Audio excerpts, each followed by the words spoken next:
way things are going at the moment, there is absolutely no way anybody else is going to win a race this year. David Hobbs may be right. Team McLaren has a monopoly on victory thus far this year's World Driving Championship. Race after race, the victors have had one thing in common. Their cars are McLaren. The car is so good that we can almost win every race, and it's going to be difficult to fight against Ayrton around the season. It's a combination of a lot of things.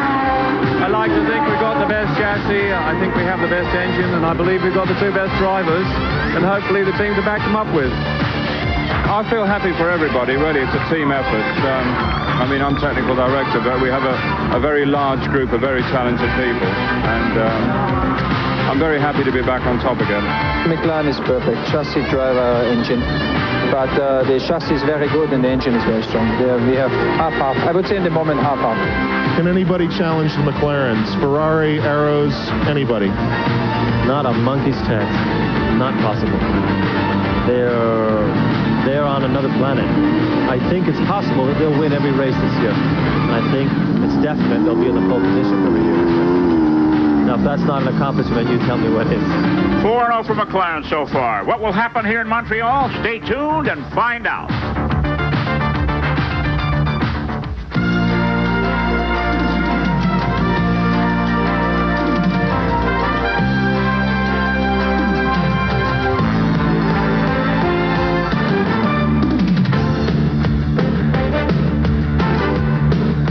It started in Brazil, went to San Marino in Italy, then to Monte Carlo, and lastly to Mexico City in the fight for the World Driving Championship.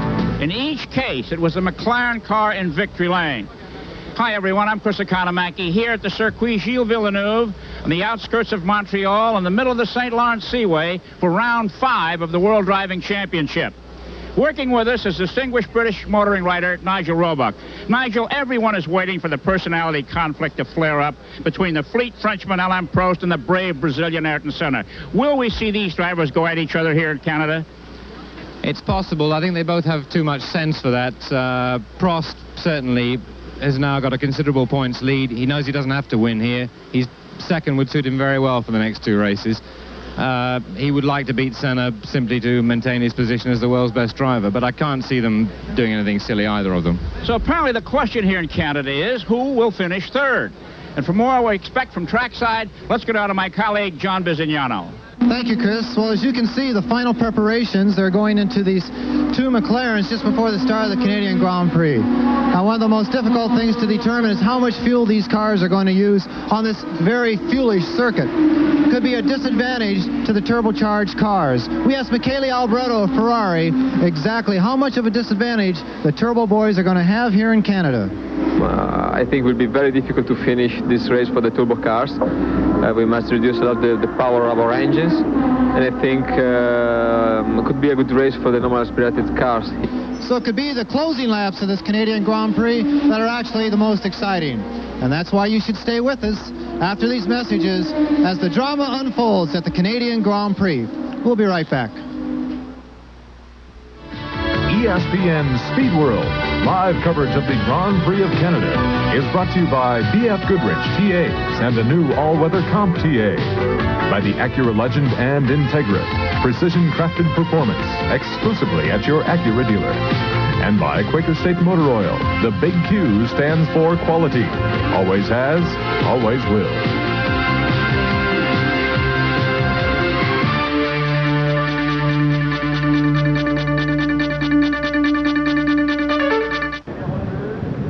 And yesterday's final qualifying session was on. Look what happened to Derek Warwick on a dirty track. His arrows got sideways, the front end hit the inner curb, the nose piece flew off, and then the wind got under it, held it up. On landing on the inside of the track, it bounded up once again. The left front corner hit the ground, came back down on the track, and slammed backwards into the seam guardrail at a terrific clip. Let's go down now to John Bizignano for more on that issue.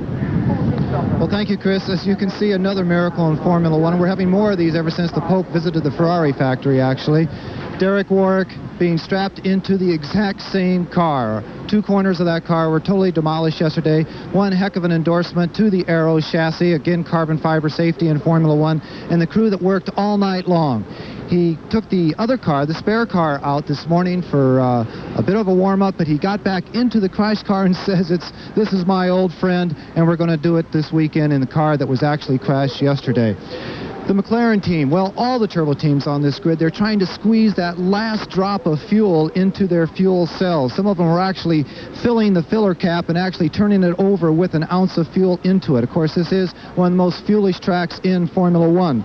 The Ferraris, we couldn't find out why, but they're drilling some holes in the bodywork trying to get a little bit of extra cooling now that it is the warmest day after 3 days of qualifying and practice. Philippe Striff, very good this weekend, putting his normally aspirated AGS well up the grid. Everything okay with that team?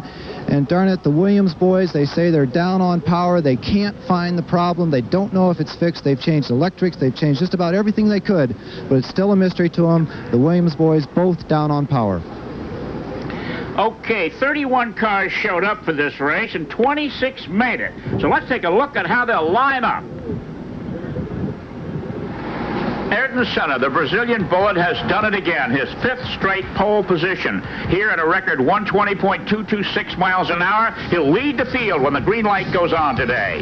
Alongside his Marlboro McLaren teammate, Frenchman Alain Prost, a 31-time winner on the Grand Prix circuit, considered one of the best in the business.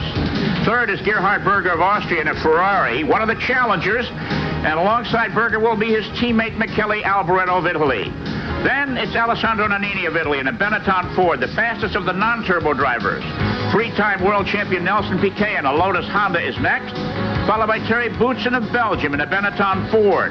Then it's American Eddie Cheever in an Arrows Megatron looking for his first Grand Prix victory. Briton Nigel Mansell in a Williams Judd will challenge today, and Frenchman Philippe Streff in an AGS Ford way up in the lineup. Italian Riccardo Patrese in a Williams Judd is next, followed by his Italian neighbor Andrea De Cesaris in a Riel, and De Cesaris had his troubles in the morning warm-up. Then it's Japanese ace Satoru Nakajima in a Lotus Honda, Italian Ivan Capelli in a March Judd, Italian Stefano Modin in a Eurobrun Ford, Britisher Derek Warwick in an Arrows Megatron, Frenchman Philippe Alliot in an LNC Lola, Mauricio Gugelmin of Brazil in a March Judd, Briton Jonathan Palmer in a Tyrrell Ford, Frenchman René Arnoux in a Ligier Judd, a Spaniard Luis Perez Sala in a Minardi Ford, Italian Piercarlo Ginzani in a Zaxpeed, newcomer Julian Bailey in a Tyrrell Ford, Argentine Oscar Laraui in a Eurobrun Ford, Stefan Johansson of Sweden in a Ligier Judd, and last is Gabriele Tarquini of Italy in a Coloni Ford. 8 turbos and 18 free breathers make up the lineup today. And now for a look at the circuit, here's Nigel Roebuck. We're at the Circuit Gilles Villeneuve in Montreal, 2.74 miles to the lap and 14 turns. There have been revisions since we were last here in 2 years. This is now going past the new pits complex, down into turn 1, which is taken in second gear at 65 miles an hour. Turn 2 also in second, 65, 70 miles an hour. Accelerating out, up into third, and down to turn 3. And now down to second gear, again taken at around 65 miles an hour. Out of 3, through 4, up through the gearbox into 4th, and down to 5. Now we're up into 5th gear, coming down to turn 6 in second gear, and through 7 still in second. Accelerating now 3rd, 4th, and 5th. This is bumpy here, and we're up around 160 miles an hour. And we're approaching turn 8, which is taken in second. 70 miles an hour, 80 miles an hour through here. Up into 3rd, 4th, 5th, and into 6th.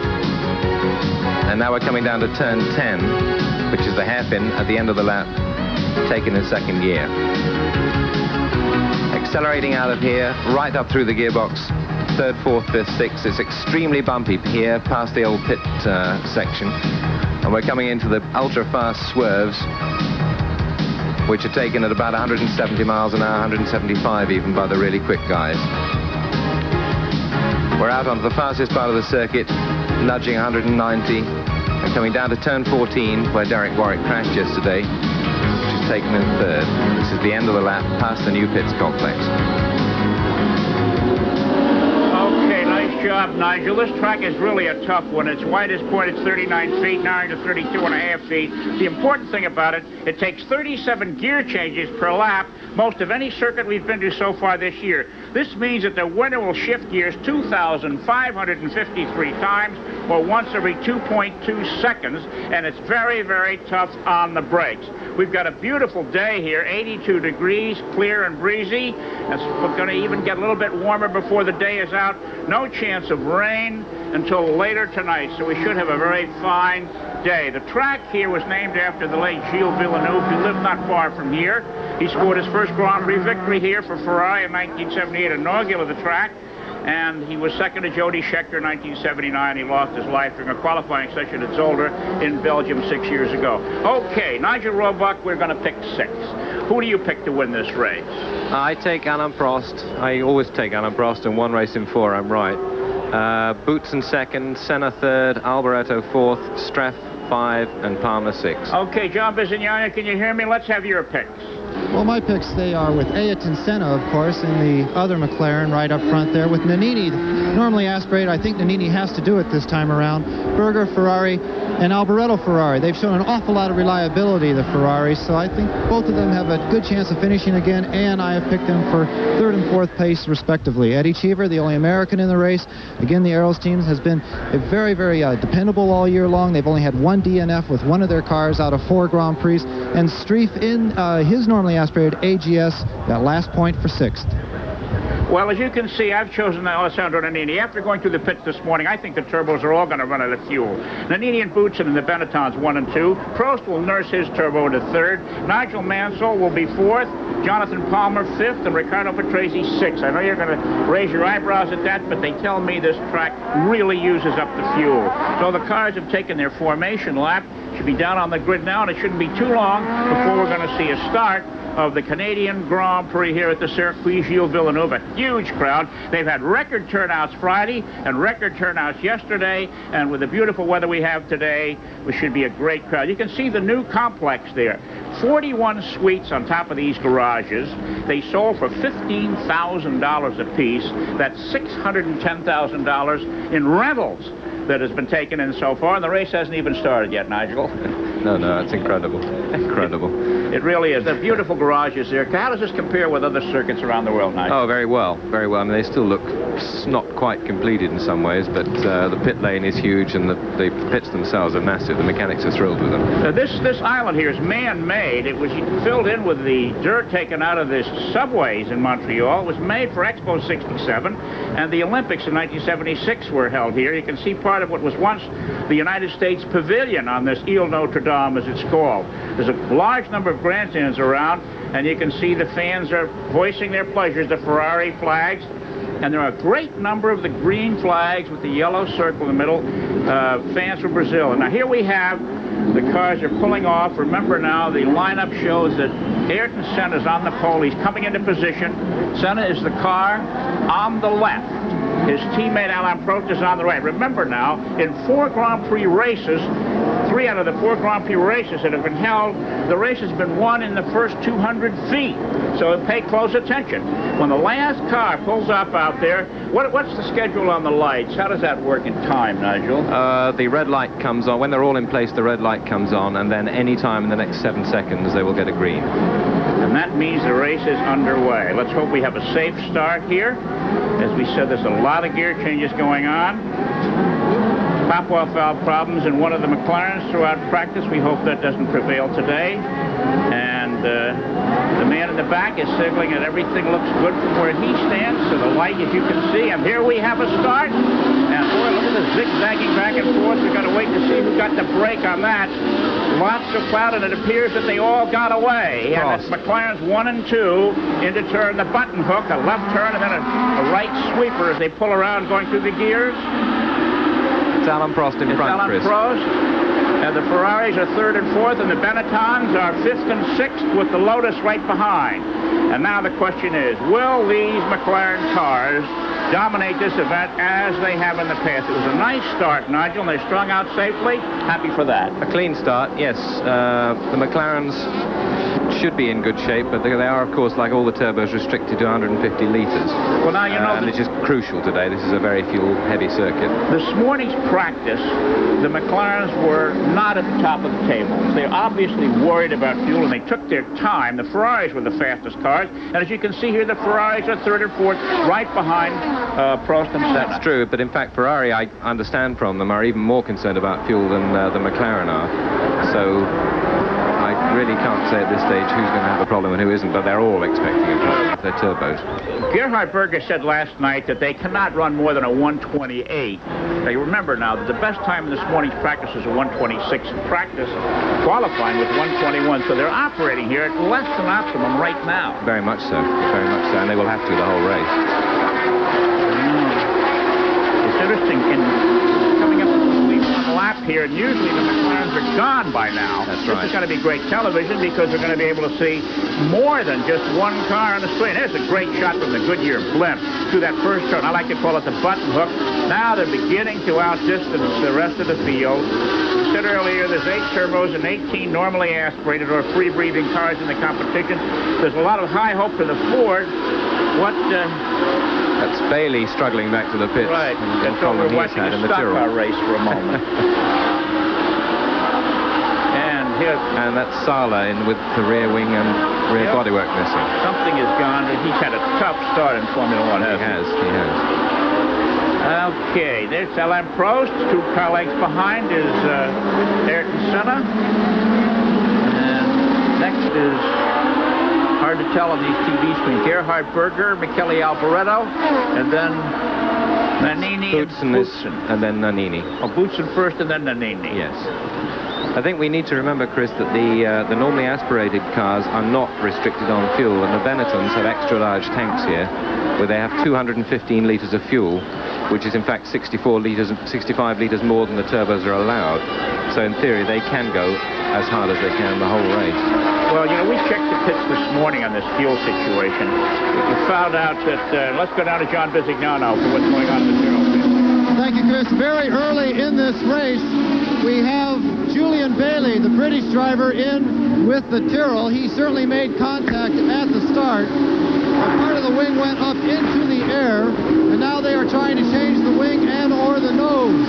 Also, we believe Sala came in with the Minardi with his rear wing gone. But Bailey is getting out of the car. I'll tell you what, I see some fluid coming out of the bottom of the car. They have probably injured the brake reservoirs, and also one of the trailing arms on the front suspension has been snapped.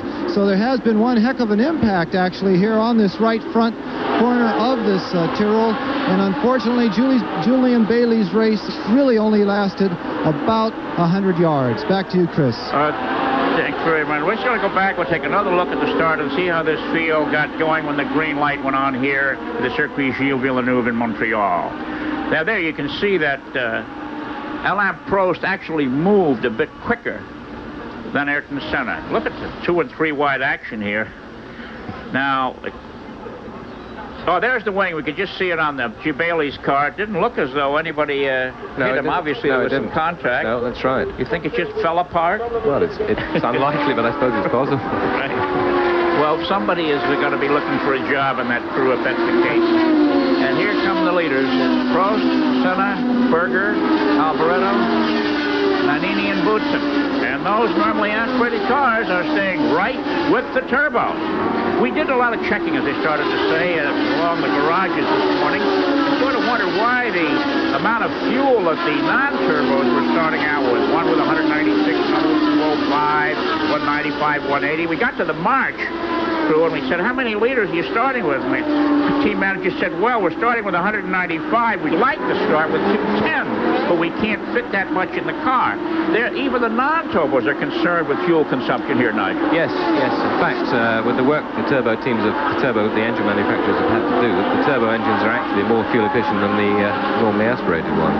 Okay, let's go once again to the pits and John Bisignano. Thank you, Chris. We're with Julian Bailey down here from England. A very short race for you, Julian. What happened on the start? Well, there was a lot of pushing and shoving at the back there, and I happened to touch somebody else's wheel and just rode up on the back of them. And I was fortunate there wasn't a bigger accident, in fact. But my car's finished for the day, so that's me. I'm going home. In a situation like that, you have to be very careful to be moving forward, or the people behind you are going to have a collision with the rear of your gearbox and so forth. Steering was damaged. It looked like the brakes were a problem. How did you manage to do one lap? Well, I just thought I'd get it back here and see if we could fix it. I knew we couldn't, but I brought it back anyway. Good luck in Detroit next weekend. Thanks a lot. Okay.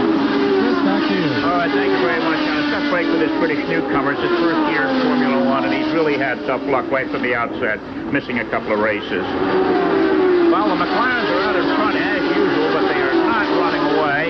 Gerhard Berger is staying there. It must be difficult, Nigel, for these drivers not to be able to use the full speed and power of their cars. They have to baby them in order to get the race finished. Very much so, very much so. It's been like this as long as since we've had fuel restrictions in Formula One. It's been this way, and the drivers all find it extremely frustrating. But those are the rules, and the game is to go the distance on the fuel you have. Well, if we could get some lap times, we'd find out whether they're operating according to plan. One of the interesting aspects of the McLarens and the Lotuses is that their engine people, the Honda people, have telemetry. And they're getting the radio information to put in the computers along pit road, and they know exactly whether they're on schedule or not. Now, none of the other teams have telemetry. The driver himself has to dictate whether he's going fast enough or perhaps too fast to get to the finish line with the fuel that's on board. And hopefully, as this race goes on, we'll be able to find out from those people down on the pit road whether or not McLaren and Lotus are on schedule from a fuel standpoint. Okay, here's national champion or world champion Nelson Piquet, followed by one of the Williams cars, and we'll be back for more of this nice Canadian Grand Prix after this commercial pause.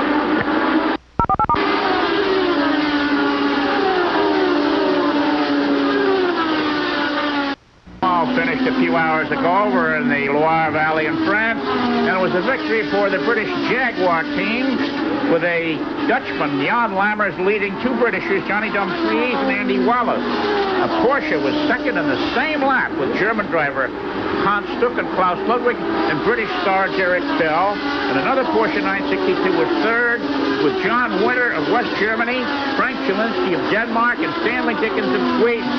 And our own David Hobbs, who's taking a day off from Formula One race today, came home fifth in a Porsche with Swedish driver Didier Tays, and the Americans, the Andretti family, Mario and his two sons Michael and John, were sixth place. Congratulations to these gentlemen for their great performance at the 24 Hours of Le Mans, the first victory of Jaguar since 1957. And our Formula One competition here continues to be McLaren, McLaren, Ferrari, Ferrari, Benetton, Benetton. Team, team, team. Absolutely. They almost locked together here. I think at this point they're all running very carefully and very cautiously, Chris. I think they're just, feeling it out, seeing what the fuel situation is going to be. I wonder at what point the racing will begin. Well, quite often it never begins, Chris, the way the rules are at the moment. Well, Nannini's fairly new to Formula One racing, a few years along. We may see him start to feel his oats and try to put a pass on Michele Alboreto there. Yes, yes. Boutsen, of course, is a very sensible driver. He has a lot more experience than Nannini. As soon as you see how many starts they have. Boutsen is starting a 78th race, where Nannini doesn't have nearly that many. Instead, we have 8 drivers in the race who have won in Formula One competition over the years. Ricardo Patrese, who in a sense is a senior member from experience, he's in his 165th Grand Prix race. Nelson Piquet in his 146th. The old man of the sport, Rene Arnoux, in his 130th. And Alain Prost, this is his 126th start. When you think about that, in 125 starts, he's won 31 times. And as you said, Nigel, every fourth time he puts his helmet on, he wins. What an average. Right. It's just the kind of average A.J. Foyt had in the United States a few years ago. And it's unapproached by anybody. Now the current Formula One. Alboreto seems to be allowing Berger to pull away. I wonder if this is some team strategy. It could be. I don't think either of them are going particularly hard at the moment. I think they are aware they have a major fuel problem, and I think they're both taking it relatively easily. You noticed Berger was right on Senna's tail a couple of laps ago, but now they're really falling away. Well, we're 7 laps into this competition, and 7 tenths of a second is spread between Prost and Senna. And Berger is third, about 2 and 3 tenths seconds behind, and Alboreto is a little over 5 seconds behind. So this is quite a close interval by Formula One standard.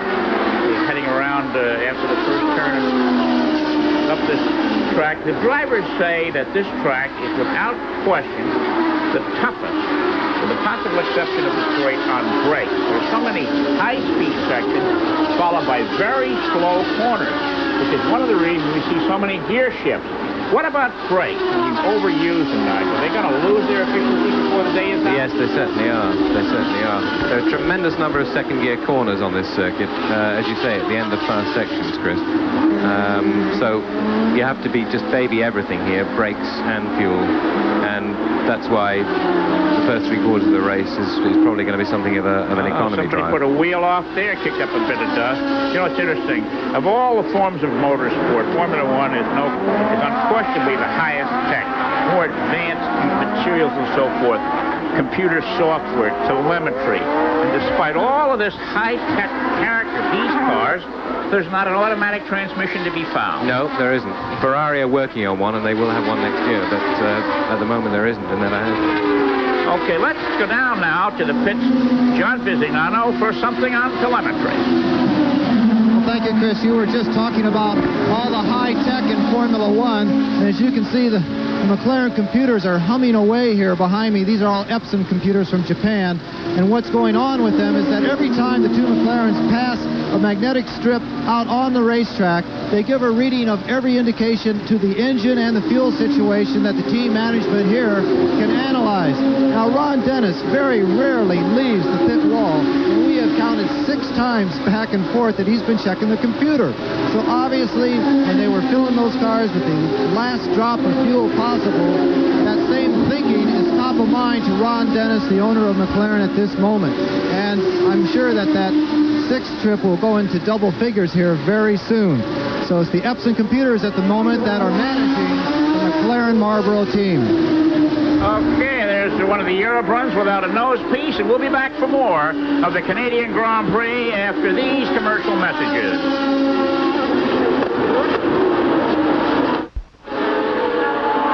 With 10 of 69 laps in the books, let's go back a few laps and watch. The last car, Oscar Larawi, dives underneath one of the Ligier Lotos. Watch the nose piece on a quick nose job at no charge. Sends Argentine driver Oscar Larawi to pit road for a new nose piece on his Europe run car. Just one of the many hazards of close-in Formula One racing. Here, Gerhard Berger, who lies third in the number 28 Ferrari, chasing the leader. So far, Ayrton Senna on the 8th lap with a 1:26.525 has set the fastest lap of the race. Be interesting to see if that's challenged as this competition unfolds. Here's a close-up look at Alan Prost's style, the professor, the little man, who drives so well and was so confident. Jackie Stewart feels that he is one of the finest drivers he has ever seen in any kind of racing. We had a chance to chat with Jackie this morning here on assignment for Canadian Broadcasting Company.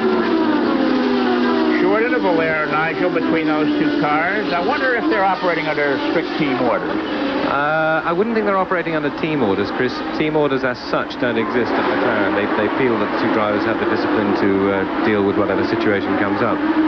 But I think at the moment, Prost won't want to go too quickly, obviously, because of fuel worries. And Senna is bright enough to know that Prost will have thought it out.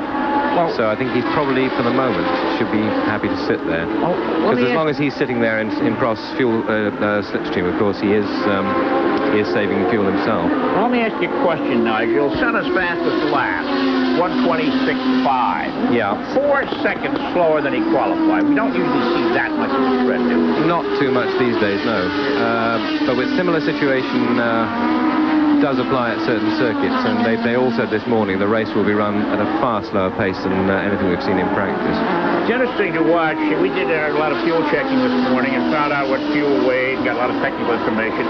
But the thing that registered the most with us is that every time these cars come by our announce booth, they're 4 pounds lighter than they were the last time around.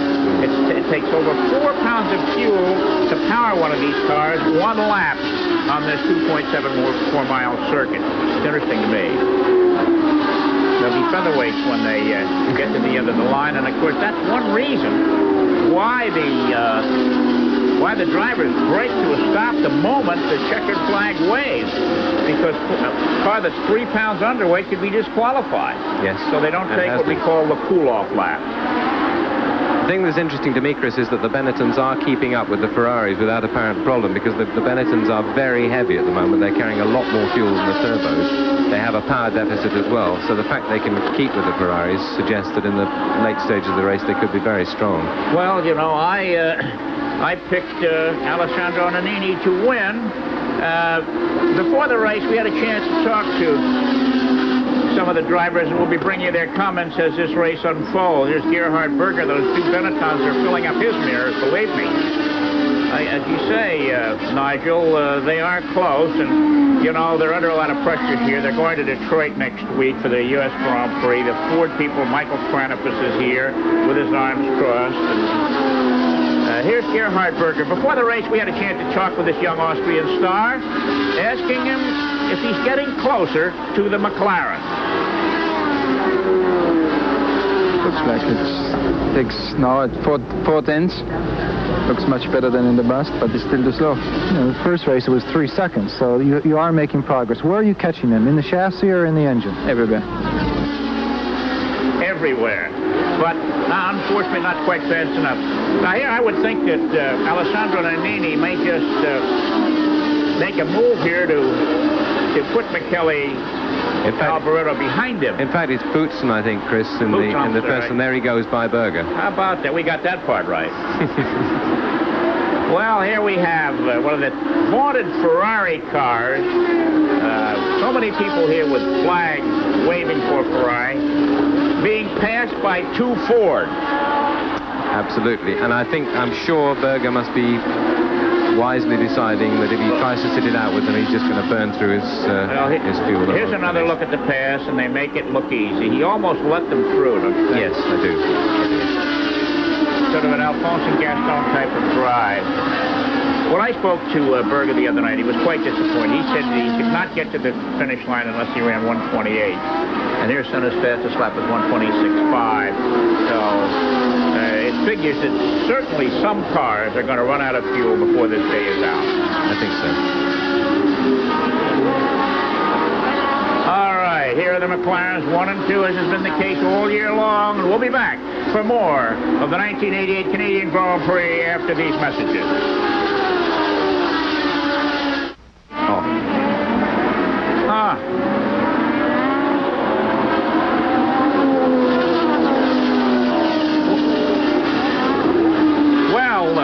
Alessandro Nannini is getting out of his Benetton. He's pulled over to the side of the course and parked it on the grass. It's a mechanical problem. And that comes as a surprise. There goes my winner, my pick 6 contest. And the McLarens are closing up here. Senna is not letting Alain Prost get any kind of an edge on him. Less than half a second separates the first and second place cars here. As one of the challengers and the driver that many people thought might win the race today because of the performance of that Benetton Ford is on the sideline. Tough race, Nigel. Absolutely. Benetton knew before the race they were marginal on overheating problems. They have a fundamental problem with their radiators at the moment, which won't be resolved for another couple of races. And they knew all the way along that overheating was going to be probably their problem. I suspect that may have happened to Nannini. Well, you know, it's interesting. This racetrack is 50 feet above sea level. Last time out, we were at Mexico City, over 7,000 feet above sea level. And for the normally aspirated cars, they have 22% more horsepower here than they had in Mexico. 22%. That's remarkable. Yes. Here's the McLaren starting to lap the first tail ender. The Zaxby car up here, Carlo Ginzani, is now 1 lap down, and he's nursing his fuel too, because that car is capable of better than that. Yes, absolutely. Right now, Alain Prost has a .281 second lead over Ayrton Senna. They're in the 16th lap of this 69-lap competition. Boutsen is third, Berger is fourth, Alboreto is fifth, Nelson Piquet is sixth, Nigel Mansell is seventh, Philippe Struff is eighth, Andrea De Cesaris is ninth, and Ivan Capelli is 10th at this stage of the competition. With only one car out, here's Alessandro Nannini, walks right by our announce booth, moving his hand through his dark, oily black hair with a very disappointed look on his face. Sad break for this handsome new Italian star. I tell you something, Nigel, if these McLarens have enough fuel to get to the last lap, it ought to be something to see. It should. I know that I was talking to Peter Collins of Benetton just before the start of the race, and he reckoned that this would be Benetton's best race of the year, but he was still sure that the McLarens had enough speed in hand to be able to go the distance and beat everybody. Here's a couple of former teammates at it. Yes, a couple of close friends. Right. That's Nelson Piquet of Brazil and his former teammate Nigel Mansell. I guess they speak now, don't they? No. No? They spit at each other, but they don't speak. Now. I thought maybe as the weeks went by, they'd get to say hello to one another, but apparently not. They just don't get along, period. And, you know, Nigel Mansell, he won 6 races last year, and he hasn't got a single point yet this year. It's tough for him to, you know, read the points chart. It must be very tough, and he is actually coping with it extremely well. He just regards this as a year in limbo, with nothing much to lose. Next year, if he stays with Williams, he will have a new Renault V10 engine, and he's looking to the future with optimism. Well, he was playing, you know, Nigel Mansell loves to play golf, and he played golf here Thursday, and he told one of his partners, who whispered to me Thursday night, that Nigel said that he may not be with this team next year. It's very possible. I hear his name linked to possibly to Ferrari, who will lose Alboreto at the end of this season, possibly to Benetton. Well, it's probably going to be a lot of changes in addition to all the new engines that show up on the circuit next year. Remember, this is the last year for the turbocharged cars. They'll all be normally aspirated or free breathers and non-turbo, non-supercharged cars in Formula One starting in 1989, and things should be more evenly matched. Very much so. Very much so. All right, John Visignano has really got his sleeves rolled up today. We hear he's with Alessandro Nannini. Alessandro, you were looking forward to this race more than anyone before, and now, unfortunately, it's a very short race for you. What went wrong? Because the car is very quick. There's no problem with the car before, and I think I broken the pump of the fuel. Could you have won this Canadian Grand Prix today? Yeah. Can you win Detroit next week? I don't know. It's very difficult, Detroit. This is good circuit because the turbo engine is a lot fuel consumption. In Detroit, no problem for the fuel consumption. It's very more difficult. Thank you very much, Alessandro Nannini. What a great young man this is, a gentleman doing the best he can in English. I ask him a question very slowly so he understands it, and then he picks up and speaks like this in Italian almost. But a fine young man out of the Canadian Grand Prix. It's very sad to see the Benetton team work so hard all weekend and not score the points they deserve. All right, thank you very much, John. We'll be back for some more of this exciting Formula One competition from the Circuit Gilles Villeneuve after this commercial message.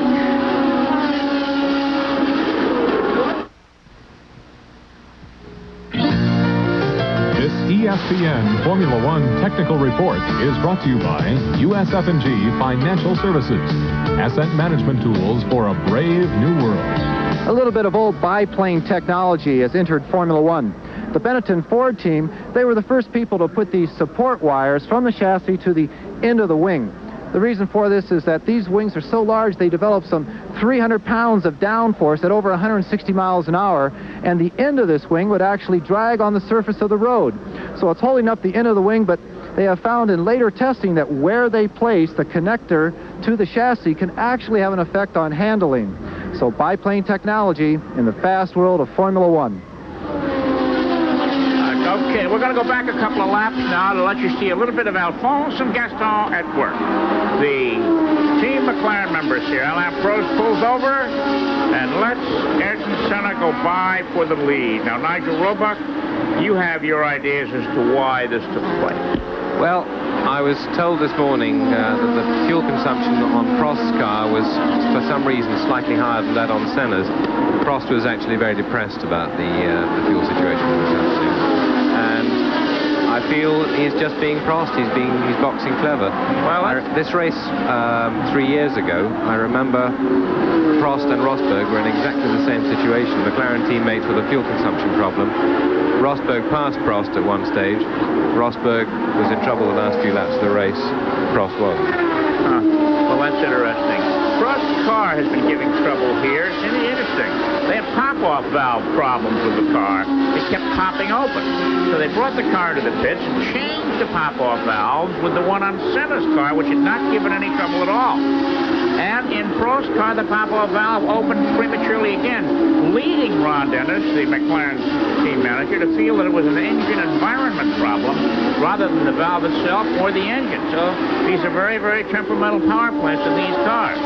So right now, the Brazilian Ayrton Senna out in front on his way perhaps to his second Grand Prix victory of the year, and Alain Prost lies second, almost 2 seconds behind, over a second and a half behind at this point, which is the widest interval between the two lead cars we've seen all race long. And Ayrton Senna's 8th lap time of 1:26.5 continues to stand as the fastest lap of the race. So Senna may be leading, but he's not speeding up. No, that's right. We checked on Berger. Berger has pulled off, I think. 4th place. It's interesting that the tempo is so slow, in a sense, by Formula One standards, that these cars would be experiencing mechanical problems. If it was a short race, it'd be an all-out thing. Now, there's the AGS car. Philippe Strepp he's doing a pretty good job. He's in 8th place at this point. And there is Gerhard Berger starting the long walk back home, this car on the grass. So 2 of the contending teams have lost one of their cars, Benetton and Ferrari. I guess the papal blessing that the Ferraris got the other day from His Holiness is not paying off. I wonder if the smoke out of that car is white or black.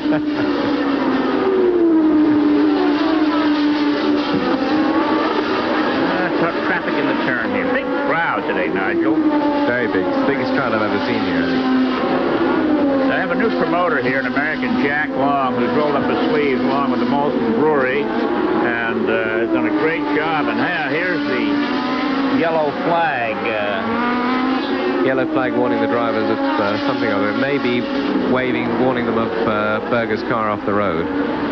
It's interesting, the flags in Formula One racing are so different than they are in U.S. racing. For example, a red flag can only be given from the start-finish line stand, but a black flag in the corners means the same thing. Yes, that's right.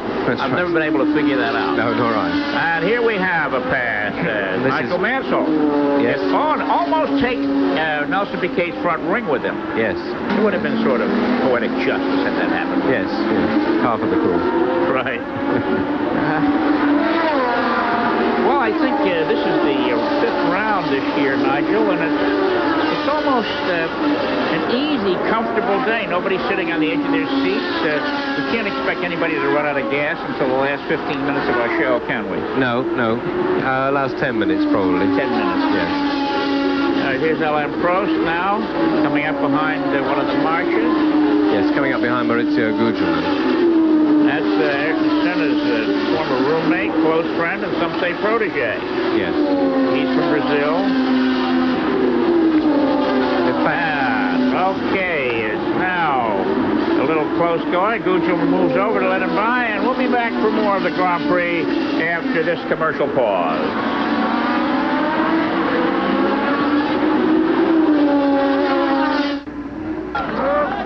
to warm up for the race, the crews built some rafts and raced them across the Olympic Basin on Thursday. They used the drums the wheels are shipped in. And there's the Lotus, an outhouse entered by Team Lotus. It fell over right at the start and sank right after launching. It was they put all kinds of things on these drums, and you can see, and there, they touched the other side. And when it was all over, the Tyrrell team members were the big winners in this magnificent aquatic sporting exercise, the pit crews and so forth. There, their fellow cheering them on. It was a great, somebody said that one of the teams cheated. One of the teams put the bodywork of the car on top of the ramp. And there's the winning Tyrrell team being welcomed to the other side. A little bit of the fun that the pit crews have here at the Circuit Gilles Villeneuve before the racing got underway. Okay, back when Canadian Grand Prix racing was held a long time ago, Nigel Mansell won the last one here in 1986. Al Barretto in 85, as you can see. Piquet was the 84 winner. Arnoux in 83, and Piquet again in 82, and Jacques Lafitte in 1981. The Canadian Grand Prix has been held at 3 circuits. This one at the Circuit Mont-Tremblant near Saint-Jovite, and it had its first outing at the Mosport circuit outside of Toronto. Back on the track now, Ayrton Senna now has a 4-second lead over Alain Prost. I wonder if he's misbehaving by going so fast. I don't think he's going so fast, Chris. He has set a new fastest lap quite recently, 3 laps ago, but it's barely any quicker than his fastest lap very early in the race. So I'm quite sure it's Prost who's being conservative rather than Senna who's going very fast. Well, Senna's fastest lap came on the 22nd turn here, a minute 26.5. Not too much faster than his last one, and certainly a lot slower than the car is capable of, I'm sure, as evidenced by his 121 qualifying round. But he must be getting some good news from his readouts on the dash. This sport has become so high-tech that all the drivers have a readout on the dash to tell them how many laps of fuel they have left in the car. Not gallons or whether the tank is a quarter full or so forth, but the average is figured out. And unfortunately, some of these calculations aren't always quite precise. Berger had a problem last time out, didn't he? Yes, he did. And the most extreme example was in Adelaide, Australia, 1986. Alain Prost won the World Championship at that race, won the race too. For the last 4 races, when he was going flat out, his fuel gauge was telling him he had a minus amount of fuel. So they can't be relied upon completely. Yeah, let's go running on the fumes. Now, there's some debris on the track of some sort, and it just went under Alain Prost's car. We hope it doesn't damage it. That's Prost there, looking calm and cool, and apparently none the worse for having run over whatever that was. That's Tarquini's Coloni behind him. What the problem was with that car? One of the newcomers to the sport here. And we've gotten the official report on what it was that sent Alessandro Nannini to the sidelines early. It was a fuel pressure problem. He diagnosed it as a fuel pump, and it could well have been that. When you don't have the pressure to send the fuel to the engine is no go. I see we have a repeat of Mexico here. Yeah. We have the 2 Arrows drivers scrapping together, Cheever and Warwick. And Senna is threading his way between them. Senna, you will notice, takes much bigger chances lapping traffic than Prost does. Prost is, among other things, is patient. He's a very smart driver. There's no reason for hurrying. I'm surprised Warwick is doing as well as he is after that bouncing and jouncing he took yesterday in that ride. He could line up a liniment spot, but he said his back really bothers him today. Yes. In fact, he didn't make up his mind to drive it until the very last moment. There's our leader, Senna. You can tell by that bright yellow helmet. The 2 Arrows are 1 lap down. The Arrows have not been complaining too much about their fuel mileage. They may well be around and in a prominent position when the checkered flag waves. They may be. In the 4 races earlier this season, they were in extremely good shape on fuel. In fact, too good shape, really. They were finishing with too much fuel, which means that they weren't using as much horsepower as they could have done. But I talked to Cheever this morning, and he wasn't too optimistic today. He reckoned it would be a coast and collect day. That's interesting. You know, race drivers in the United States for so many years had a reputation of being undisciplined. Here we have seen great discipline being shown on the track. Let's go down now to pit road and John Bizignano with an interesting report. Well, the shot you're looking at is the window of the motorhome where Ferrari has camped here, and inside that window is Gerhard Berger. We tried to stop him in the pit lane. He said, wait a moment until I have to debriefing with my engineer. He did tell me that it was an engine problem that did put him out. At first they thought it could have been the gearbox, but it has been an engine problem. He is going over the exact reason with his engineer right now, and we will have an interview with Gerhard as soon as he's ready to talk to us. Chris, I hate to say it, but 2 of my pick 6, they're out of here on their way to Detroit. Oh, look at this. Here we have one of the Williams cars. It's Nigel Mansell smoking and pulling off to the side of the track. And something's going on up in the lead there. Alain Prost is closed within 1.2 seconds of Ayrton Senna. I wonder if Senna's being slowed down by the pit. I don't think so. I think Senna perhaps for once had a little more trouble with traffic than he usually encounters, and maybe Prost had slightly the better of the brake. Well, it's sad for Mansell because in fact once he'd got past Piquet, he'd pull well clear of him. So it's a shame that he's still searching for his first point of the year. I'm glad that there's no wagering allowed here in Canada, because the second of my pick 6 choices was off to the side, and John Bizignano has lost 2. How are your pick 6? Well, I'm looking good if anything happens to Senna, because my first 2 were Prost and Boots. Okay, and here comes the all-conquering McLaren Alain Prost. More of the Canadian Grand Prix after these commercial pauses.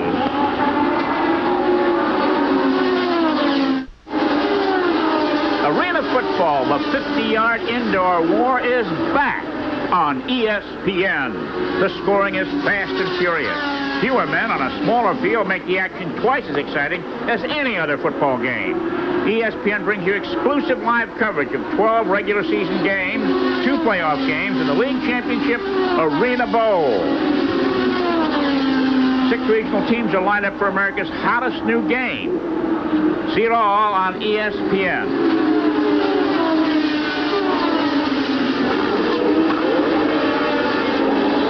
Look at this.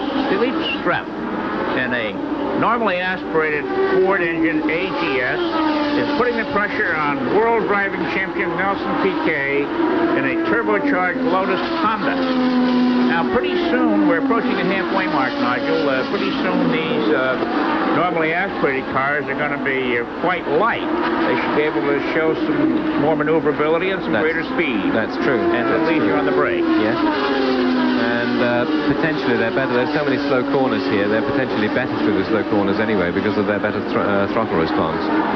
So if you're up with the game in the late stages, you know, a normally aspirated car is what you would want to have. Look at this, side by side in the corner. This is pretty good racing here. Oh, got in line just right. Anu and Warwick. You know, it's interesting. They talk about all of the high-tech capability, advanced design, and how sophisticated these cars are. Talking to some engineers, whoa, and Gabriele Tarquini does a whirly gig, but gets back going okay. How advanced design these cars are, but the coefficient of drag on an American passenger car, a good American passenger car, Ford or Chevy, is 0.3. Now look at this. There's it locking up, and Gabriele, he hit one of the Ligiers. Now that's Warwick's arrow. That's in the hairpin there with the slowest turn on the course, which meant that they all got through without doing anything more than bruising their personality. Getting back to what I was saying about the coefficient of drag, or the ability of a car to get through the air from an aerodynamic standpoint, of an American or any good passenger car is 0.3. The coefficient of drag of a Formula One car with those big wide tires out front is 1.5. So a Formula One car, despite its money and its technology, is 5 times less efficient than an American passenger car in the air. Now, an American passenger car, once it starts moving, raises up on the suspension. But the difference is a Formula One car, once it gets moving, has a ton of downforce pressing it to the track. I found that to be really interesting. Yes. 5 times less efficient than the car you went to work in Friday morning. Yes. This is a good battle here. Philippe Streff and Nelson Piquet. Want to bet he gets him? He should get him, and Andrea De Cesaris is right behind. Well, that's enough to make anybody move. Which is absolutely, it's an incentive for Streff to get as far away as possible. Andrea de Cesaris in the morning warm-up, he ran into Philippe Ayot, knocked his right front wing off, and then before the session was over, spun off in this car into a gravel pit and stopped about 10 inches short of a tire wall. He had the nickname Andrea de Crasheris, and he just can't quite seem to shake it. And here we have a pit stop for, it looks like Eddie Cheever. And we'll certainly get a report on that, I would gather, from John Bisignano. Derek Warwick would be the one I would think would make a pit stop. No limit on the number of men in Formula One racing that can work on a car in the pits, as is the case in both IndyCar and stock car racing in the United States. You can have the whole family surround the car here if you wish. And that's Alboreto pulling off. The second Ferrari bites the dust. How about that? Oh, papal blessing or not. What color was that smoke? Smoke was white, Chris. Smoke is white, okay. So both Ferraris are out of the competition. And let's see now. Senna and Prost turbo cars. Boutsen, a normally aspirated car. Piquet a turbo. Struff normally aspirated. De Cesaris normally aspirated. There's not too many turbos left. Not too many at all.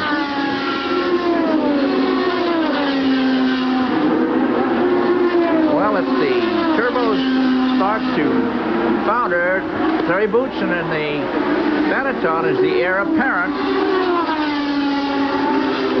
That's a beautiful shot of the button hook turn from the Goodyear blimp around this island.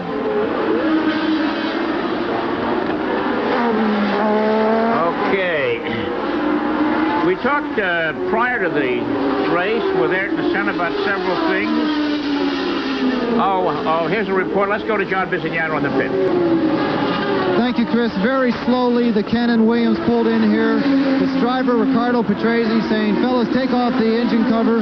I don't want to get out of the car yet, but he certainly, yes, he is getting out of the car. Steering wheel off. You have to take that steering wheel off to actually remove the driver. These cockpits are so small.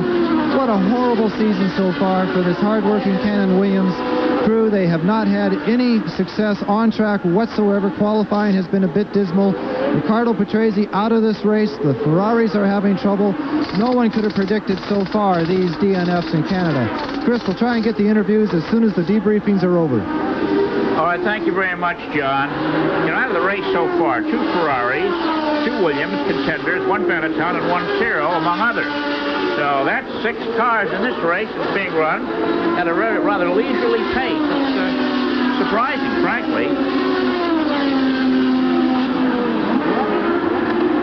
All right, here we have Ayrton Senna, the leader, cruising around. He's 4 seconds ahead of his teammate Alain Prost. Before the race, we talked to Ayrton Senna and asked him how concerned he was about fuel mileage. Fuel always determines the amount of power you can use and, of course, the pace you can go during the Grand Prix. So, as it is a high consumption, fuel consumption track, it will be our biggest determining factor for the speed during the race. But it will be the same for everybody. It will be just better for us straight cars because they will come closer, I think, to the turbos, and it should be interesting.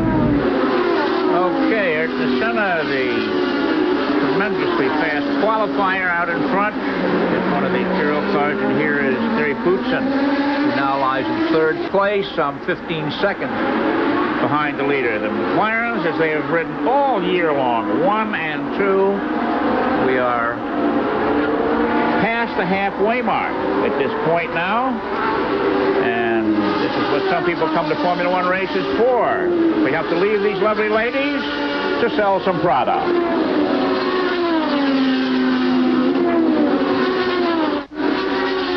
We are with a not-so-happy Gerhard Berger, the #1 driver for Ferrari. Gerhard, what went wrong? We know it was an engine problem. Do you know exactly what it was?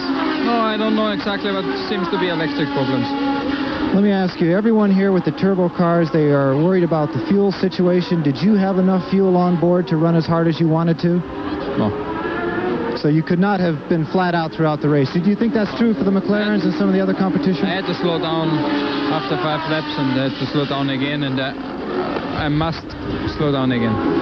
So it's a bit of a frustrating way to run a race. For the next race. In Detroit. Good luck there, Gerhard. both Ferraris out of the Canadian Grand Prix. A sad day for the boys from Maranello. Back to you, Chris. All right, thank you very much, John. I wondered what Berger's impressions of the McLaren team is at this point now. Prost has moved a second closer to Ayrton Senna, and they're coming up on their 38th lap of the 69-lap race, 3.018 seconds. And Prost has now set the fastest lap on the 31st tour. Yes. He did a 1:25.706. You know, that's marginally faster than Senna's fastest lap. Yes, They're not right. really doing anything in leaps and bounds here. They're so close. They're not truly hurrying, no. Well, Ayrton Senna, Alain Prost, Terry Boutsen, Nelson Piquet, Philippe Streff, Andrea De Cesaris, Ivan Capelli, Stefano Modena, Philippe Alliot, and Jonathan Palmer make up the top 10 here on the Circuit Gilles Villeneuve. And here's one driver, really, signals I learned in driving school, in high school he was using there. Such courtesies we're seeing today. Benetton car, you like those colors. We've got one of those Benetton stores in my hometown, and every month or so they change the color. The Italians really love their bright color work.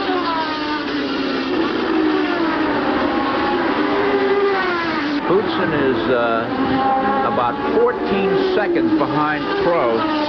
No chance of overhauling him, I don't think, if it continues on this way, but if the McLaren should have a problem, Chris, in fact, Boutsen is really the only one who's within striking distance of them at all.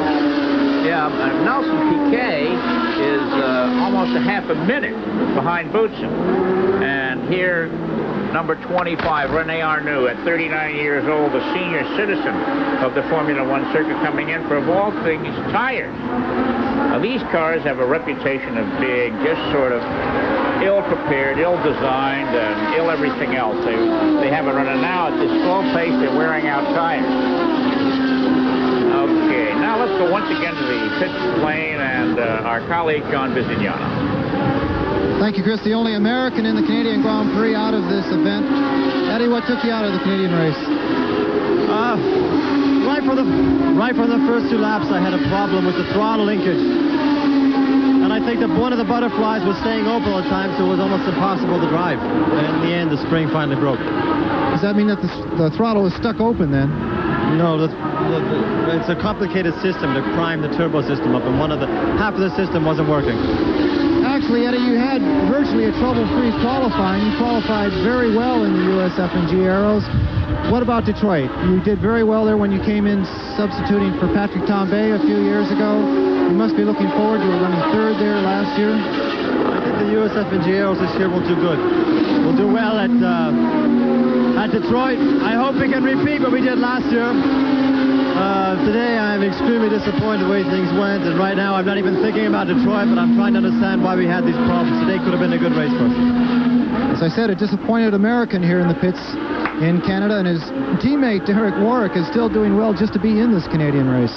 Back to you, Chris. All right, thank you very much, John. You know, it's interesting that these poor guys go to so much work in preparation. If you can watch a car being ready for a Grand Prix, you'd understand how much work is involved. You just don't push them out of the truck on the track and run them.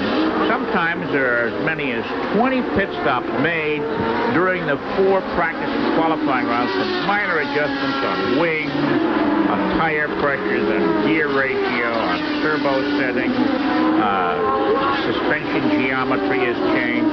It's an endless job to get a car just right for the track.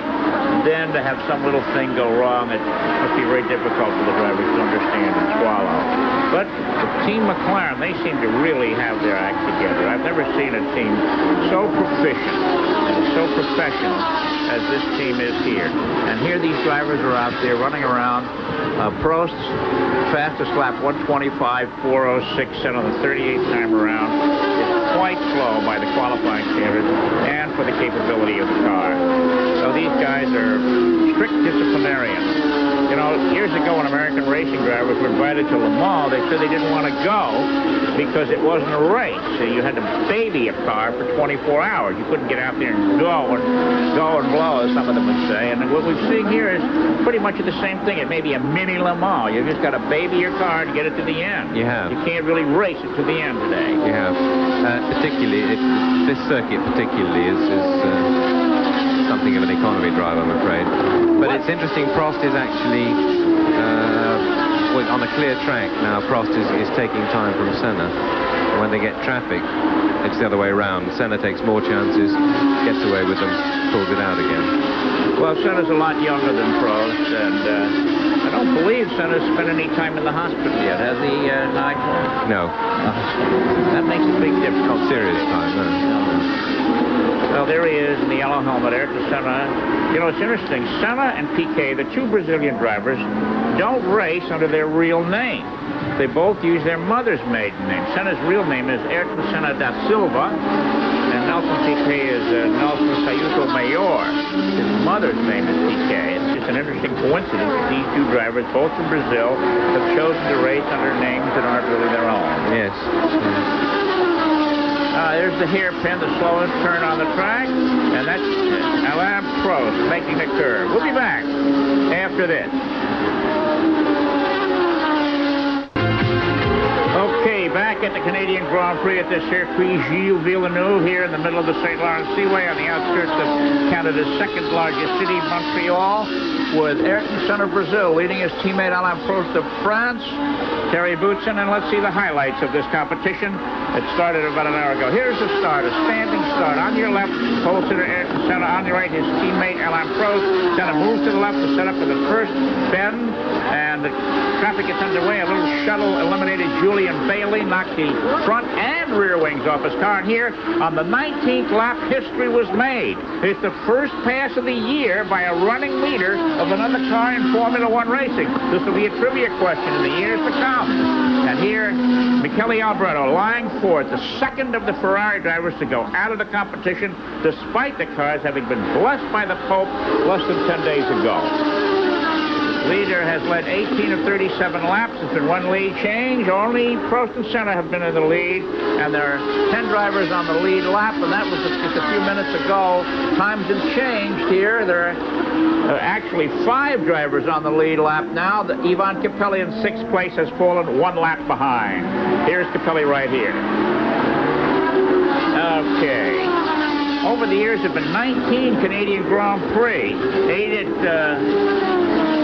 Toronto, or 8 at Mosport beginning in 1967, alternating with Mount Tremblant, where they had 2 races starting in 1968.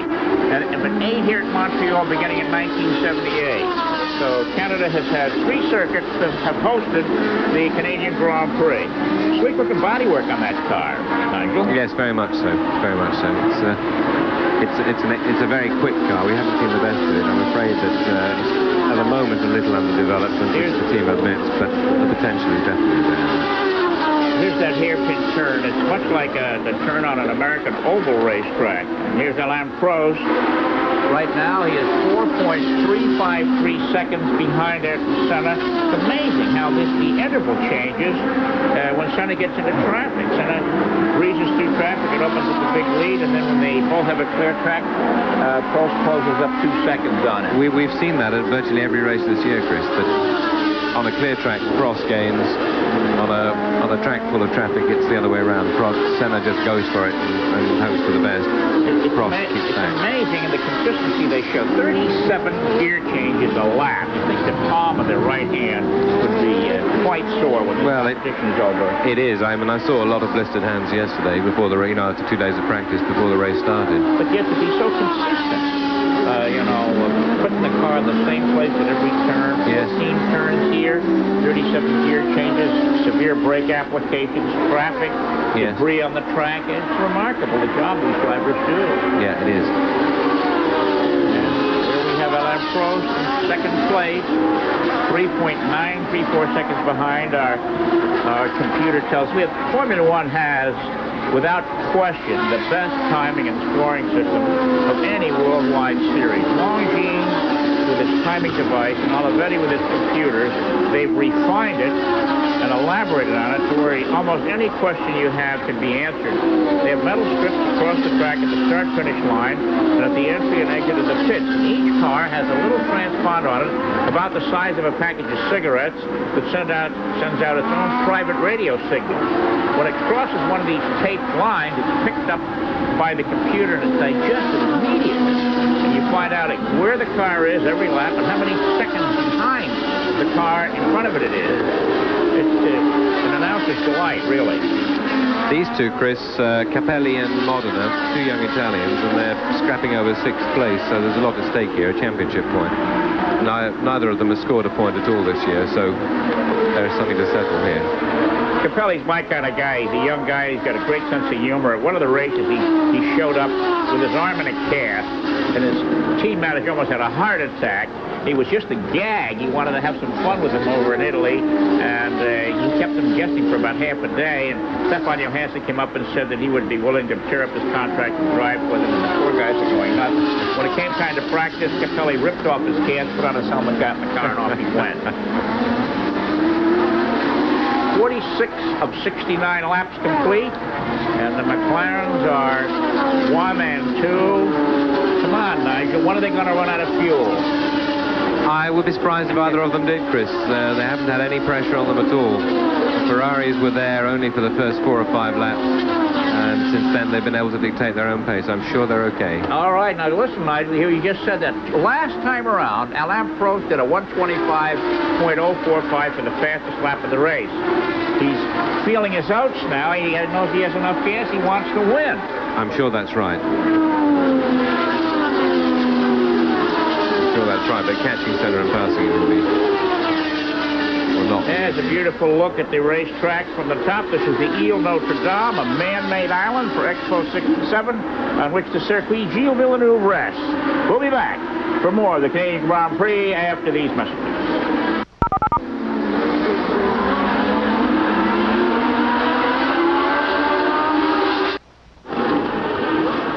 Well, welcome back to this Canadian Grand Prix being covered by ESPN.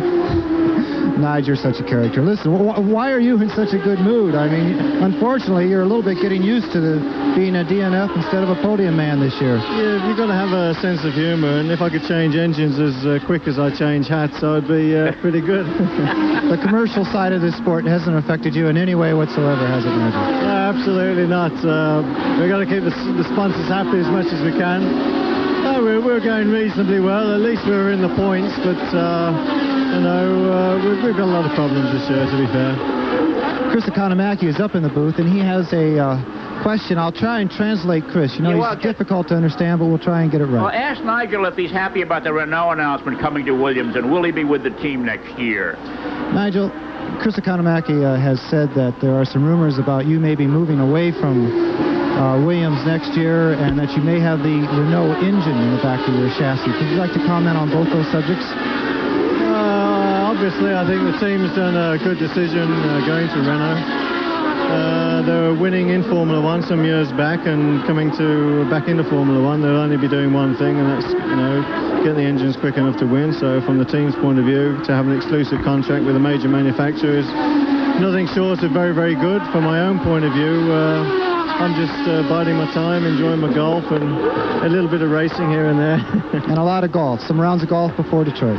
Yeah, absolutely. I should go and practice my golf and hopefully have a better weekend in Detroit. Nigel Mansell looking forward to the walls of Detroit. Back to you. Right, and no answer as whether he'll be on the same team next year. I got a chuckle out of that. All right, the interval now. Prost has cut the interval to less than 3 seconds with less than 20 laps to go in this competition. 5 drivers on the lead lap. Senna, Prost, Terry Boutsen, Nelson Piquet, and Andrea De Cesaris. 1 lap down. Ivan Capelli, Stefano Modena, Philippe Alliot, Jonathan Palmer, Derek Rourke, Gabriele Tarquini, Mauricio Bugelman, Satoru Nakajima, Piercarlo Ginzani, and Luis Perez Sala, as the McLaren Hondas continue to set the 1-2 pace here in Canada, as they have done in Brazil, in San Marino, in Monte Carlo, and in Mexico. And probably for the rest of the season, I must say.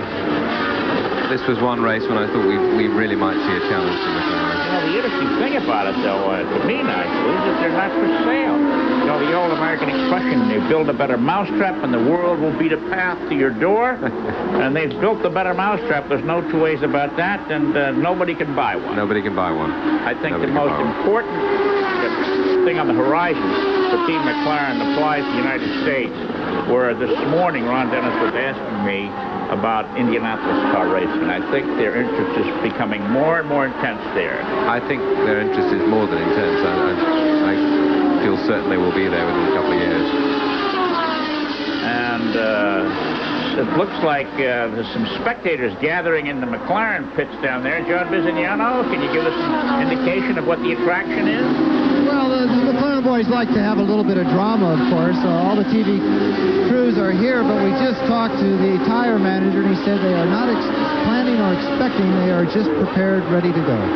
Can you look over at those computers and tell me if that Japanese computer man is smiling or frowning as to what he's finding out the car is doing on the fuel? Hard to tell, huh? At the moment, I would say he looks concerned. Does he? Well, you know, this morning in the Lotus pit, maybe you can get our cameraman over there, John, to show us that what's hanging from the ceiling of the Lotus garage. I thought it was quite interesting. I won't tip my hand. Tell me if you can give us a picture of that rather unique decoration in the Lotus garage next door there. We'll try and get it for you, Chris. And here we have close going, the Philippe Ayot in the Lola, measuring. Philippe Ayot coming up on Stefano Modena, about to argue over 7th place. Capelli now appears to have got clear of Modena and is established in 6th. Ayot had a little rub, as I said earlier, this morning in the morning warm-up, and Randy Chesner has ran into the left front corner of his car, knocked the wing off, the right front corner of his car, knocked the wing off. And Ayot really had his bones jarred in a phenomenally fast crash in Mexico 2 weeks ago. But seems to be perfectly okay, none the worse for the wear, and hasn't lost his appetite for going fast. All right, here we have Ayrton Senna twisting and weaving his way around the Circuit Gilles Villeneuve. We'll be back with more of the Canadian Grand Prix after this.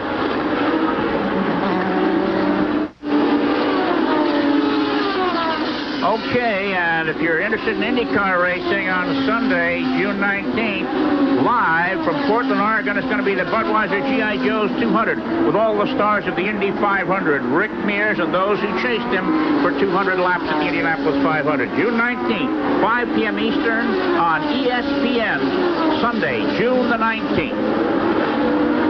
Okay, and now let's see what we are. There it is, inside the Lotus garage, the Hangman's Noose. It was put up this morning for the Japanese Honda engine men. Both the Honda engines failed in Mexico, and this is what they promised them if they failed here today.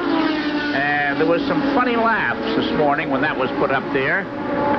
It's still there, though, and both cars are on the track. Running, yes. Right.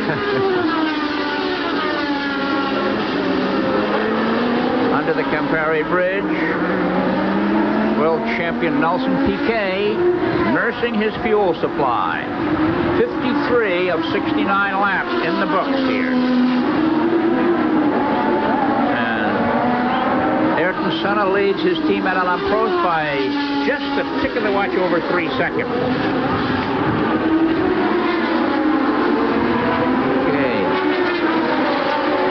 About 15 laps to go, Nigel. Yep, about 15 laps to go. Start figuring out who's going to run dry first. I'd be surprised if either of them ran dry, I must say. Really? As I say, they've had the whole afternoon without pressure, and I'm sure they have it figured out.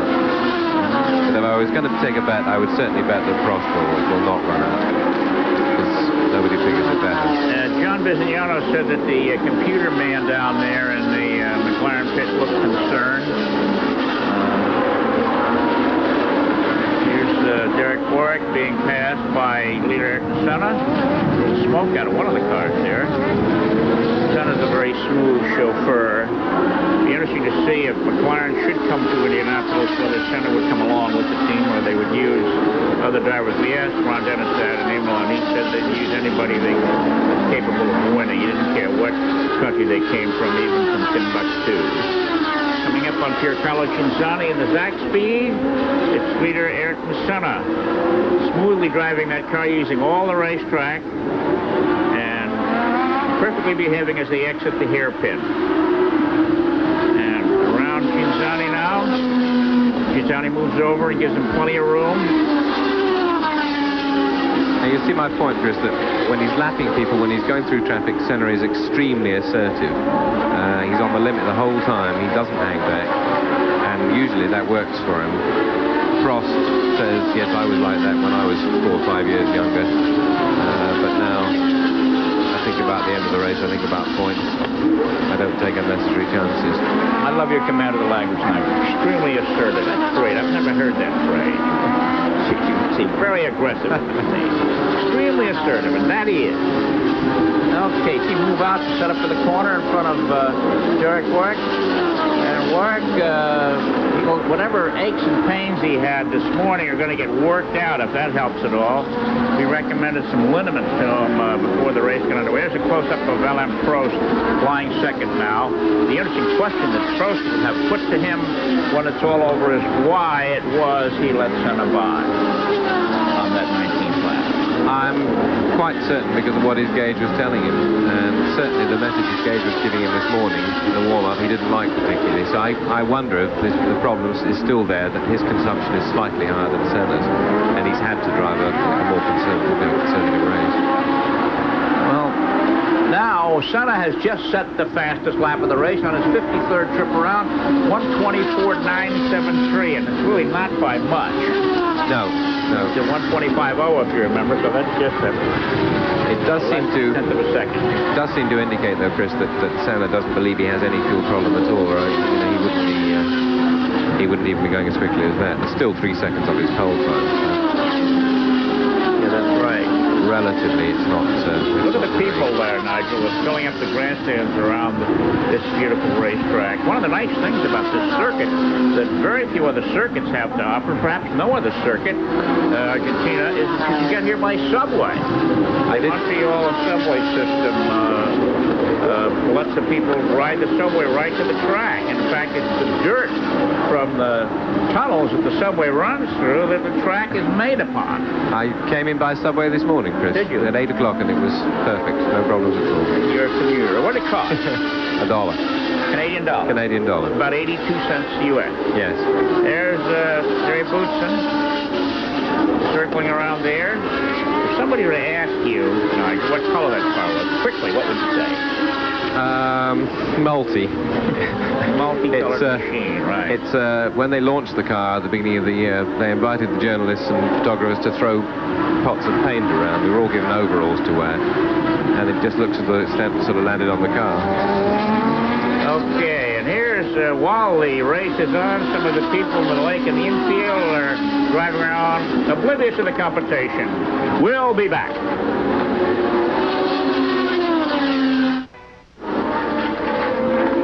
Sports Center tonight, live at 7 p.m. and at 11 p.m. Eastern. Host Chris Berman and Tim Brando at 7 o'clock, and Chris Berman and Bob Lay at 11 with the top stories. The NBA Finals, Game 3 at Pontiac, Michigan. Sports Center's Larry Burnett with a full report. And Sports Center is your source for all the latest in sport news. And there's Ayrton Senna putting a lap on Tatsuro Nakajima, the Japanese driver for Team Lotus. That's the second race in a row that the Hondas have been lapped by a Honda. Yes, it is. It must be very demoralizing for Piquet. This is exactly what happened to him at... Particularly when they're taking it so easy. Yes. Of course, Nakajima's tiptoeing, too, to save fuel, I gather. Yes. And here we have Dr. Jonathan Palmer in the Tyrrell car. He's breathing a little bitty. And forcing Senna the long way around, and they come into that tough hairpin turn. They pass the stalled Williams car against the tires. Senna, I'm sure, must feel he has it done now because Prost is 5 seconds behind. And I would imagine Prost will now leave it at that. Say, okay, 6 points will do. At this point, as the Super says, there are only 3 cars on the lead lap. Senna, Prost, and Bootson. Piquet having been lapped. The world champion is 1 lap down. It's a tough business. It is, and it's happened to him more than once. That's true. I like this racetrack. Beautifully laid out. Roger Peart, the president of the CASC, or Canadian Auto Sports Club, designed this circuit a number of years ago. And is the clerk of the course here today. Let's go down to our colleague John Bisignano on pit road. What you're looking at are the green stripes of the tricolore for Ferrari. These are the lines that a driver looks for when he comes into the pits and follows it right to the stopping area. But today, of course, these pits are empty. They're empty early. A little unusual for Ferrari in 1988 due to the fact that this is the first time this season that both cars have dropped out of the race. The garage doors are down. They've left one tire jack outside. We'll stick it underneath the door, but they're actually packed up and headed for the IndyCam race in Detroit. Ferrari not being terribly reliable in the past, but this year is the first time that both red cars from Ferrari have not been able to complete a Grand Prix. Back to you, Chris. Thank you, John. You mentioned Detroit next week. On the bridge leading to the mainland here, coming in this morning, are 21 moving vans, nose to tail, over a quarter of a mile long, with each moving van parked, that will gather up all the parts, pieces, cars, and spares tonight to take them to Detroit for the U.S. Grand Prix East next Sunday. And by 10 o'clock tonight, this whole place, with the exception of the signs, will be empty of any evidence of a Formula One competition. It's like a circus where it's knocked down right after the performance and go on to the next town for the big extravaganza. Yeah, it was exactly the same in Mexico 2 weeks ago, Chris. There we have our trucks over there. There are the vans. There's two of them. There's 21 of them in line, I counted on the way in this morning. Do you remember we saw them in Mexico City? Those same vans, they brought all the cars up here from there. Okay, now John Bisignano is earning his keep today. Who do you have, John? Yes, we are earning our keep. It's not via tire stops, but via drivers out of this race, unfortunately. Michele Alboreto, your team is packed up. They've deserted you here. Why did you drop out of the Canadian Grand Prix? What was your problem? Both car engine problem. I think today is much more hot than yesterday. We missed something in the radiators, and also because we have a very lean map for the consumption, I think the temperature inside the engine is much more higher than yesterday, so we blow up both driver the engines. John, ask him what the engine settings to save mileage. Michele, let me ask you a question. Were you okay as far as the fuel left in your car? Did you have enough fuel to run as hard as you wanted to run?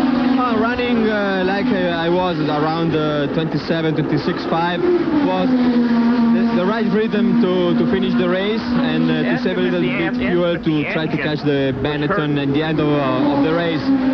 But I think nothing to do with the McLarens for the moment. Well, better luck in Detroit, Michele. Thank you very much.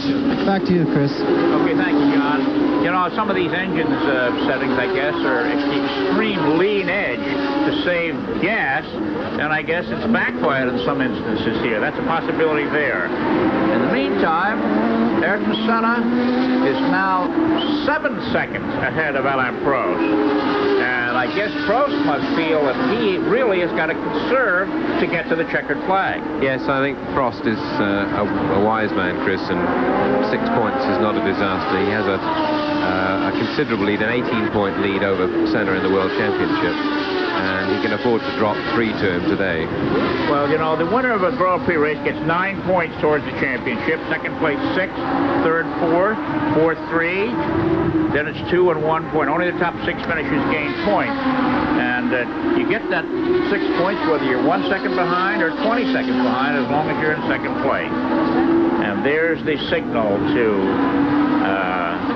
the P4, Alain Prost, I guess. The flag of France out there. And here we have Ayrton Senna out in front by almost 10 seconds now. We'll be back for more after this commercial.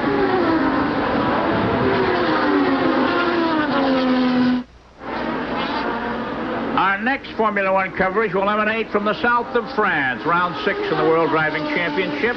Live coverage beginning at 8:30 a.m. Eastern Time on Sunday, the 3rd of July, from the Circuit Paul Ricard in Le Castellet, almost inside of the Mediterranean Sea.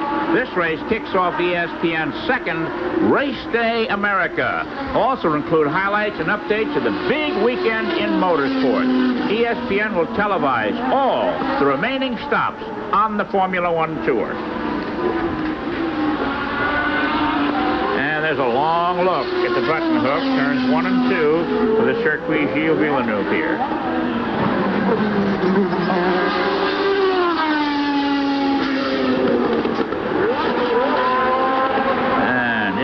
checking the inside, getting closer and closer to the checkered flag. Okay, Ayrton Senna twists and weaves. John Bizignano, what have you for us? Well, we have a pit sign for you, Chris. They just took the easy off the pit board of Ayrton Senna. They showed it to him for the last 3 laps. So Ron Dennis is definitely trying to slow his leading driver down. He has been shown the easy sign for the last 3 laps directly under the signal from Ron Dennis. Back to you, Chris. All right, there you can see the McLaren pitmen. And now the pressure is really getting out here. Of course, what Dennis wants, he wants it all. He wants 1 and 2. 1 is not enough. He wants them both. And the interval now stands at 11.5 seconds with 5 laps to go. There's Alain Prost right there, the second place driver, 11.5 seconds behind Brazilian Ayrton Senna out in front. If he stays there, will win his second Grand Prix of the season. Yes, I find it difficult to believe that Senna is ignoring warning messages from his own cockpit gauges. I understand why Ron Dennis is a little anxious because, as you say, he wants a 1-2, but I would think Senna has it under control. Okay, let's go back to John Bizignano down in the McLaren pit area. Well, actually, Ron Dennis down here, the owner of the McLaren International team, does not have as much under control as he would like. We have just found out that there are no readings coming back to the Epson computers relative to the readout in Alain Prost's car. Also, Prost, his gauge has gone on the blink. He does not know how much fuel is in the car. So for sure, right now, we're going back to driving by the seat of the pants when it comes to the number 1 McLaren. Well, neither do we know how much fuel is in it either. No. You know, one of the problems with all this high-tech stuff is it's often not quite right. Some of these races, as you said earlier, Nigel, where it showed a minus amount in the tank. In other words, he was running on empty. So these people who pay so much money for all this high-tech stuff really have their fingers crossed to see how accurate it is. With fuel sloshing back and forth in the tank, the old fuel gauge just doesn't work. So what these cars have on them is a metering thing that reads the fuel that's gone to the engine and subtracts from how much it was started with. And that's supposed to tell you how much is left. That's right. We'll soon find out. And it is absolutely vital when fuel is restricted, and it plays such a crucial part in the race. So now Boutsen is 55, almost 56 seconds behind Alain Prost.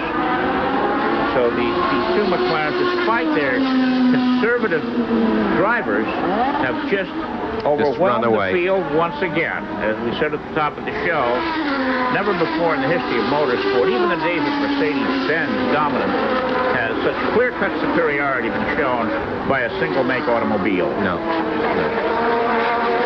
There's the new pit area, beautiful pit complex. McLaren's superiority really must be so dispiriting for these people.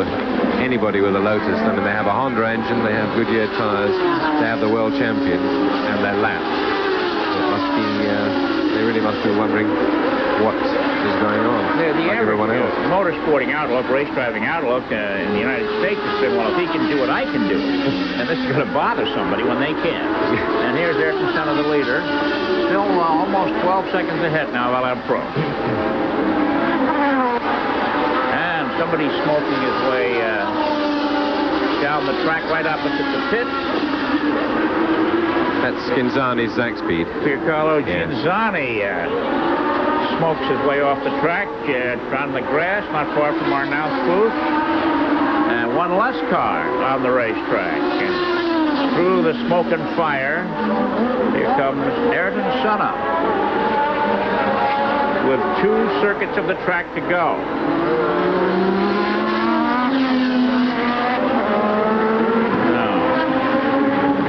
You picked him to win, didn't you? No, I didn't, I'm afraid. I picked Prost to win. You picked Prost to win, huh? Well, let's hope that everybody that's out there finishes. They deserve to finish. 4 pounds worth of fuel being burned off every time a car goes around the track. That to me is interesting. Cars are lighter now than they've been all day long. How many times, Nigel, has a leader run out of fuel on the last lap? A few times. A leader, I'm trying to remember, Chris, and I cannot. When Senna won his first race in Portugal, somebody ran out in front of him on the last lap. No, No, in Portugal, that was in the rain, Chris, when Senna led all the way. Senna himself, a couple of years ago, ran out several times near the end, but I don't think when he was ever leading. Yes, he did. He did at Imola. It happened to him when he was leading, but it wasn't the last lap. Oh, the Brazilians are starting to warm up their flags now. They're getting their cheers ready. They do school cheering, and here's one of the cars running out of gas. That's Alio. Philippe Alliot. Philippe Alliot is pulled off to the side, the first of the fuel victims today. And Ayrton Senna on his final lap. Let's see how he does here.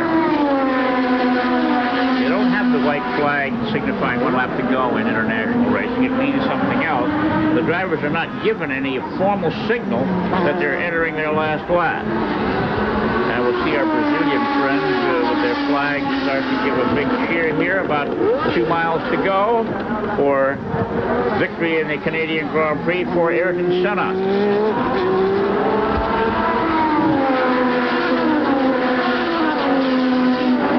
Quite slowly, I would say. You just see what the interval is at the end. With 1 lap to go, it was 11 seconds. And Imola, the leader slowed way down on the final lap. And the second place driver closed right up on him. That's right. It was these two, of course, Chris. It was Senna allowing Prost to come back in. And the starter official flagman here waiting with the checkered gonfalon. Here's the hairpin, half a track to go now. Less than half a track to go to the checkered flag.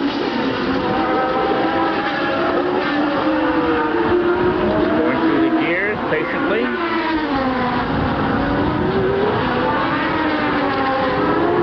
Round and round. Using very little of the road. Looks like they're going to make it okay. Here's his hand up, signifying victory. He's at the start-finish line. There's the display of the flag, and Ayrton Senna has won again. And he pulls over and stops the car. There's the McLaren team members congratulating one another on yet another victory. Senna's 8th Grand Prix victory in 67 starts. He's pulled over on the grass here. These cars have to be weighed now. And with all the fuel out, even 4 ounces underweight will disqualify his victory if the car is too light on the scale. So that's why the standings are always shown as unofficial until the post-race weigh-in is made.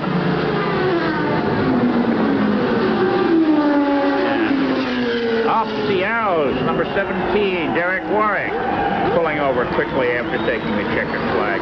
That's been a brave afternoon. Yes, for him. Very, very true. And there's our winner, a very unceremonious place to stop the car. The cool-off lap, as it's called. The fans usually get a chance to cheer the driver around. In Detroit, Senna, for 2 years, has stopped to pick up a Brazilian flag and carry to the victory podium. He's got his helmet off. He got a good look at his post-trap back. And there are the Brazilian flags being held high for Ayrton Senna, the winner of the 1988 Canadian Grand Prix at the Circuit Gilles Villeneuve, his 8th career victory. We'll be back for more of the Canadian Grand Prix after these commercials.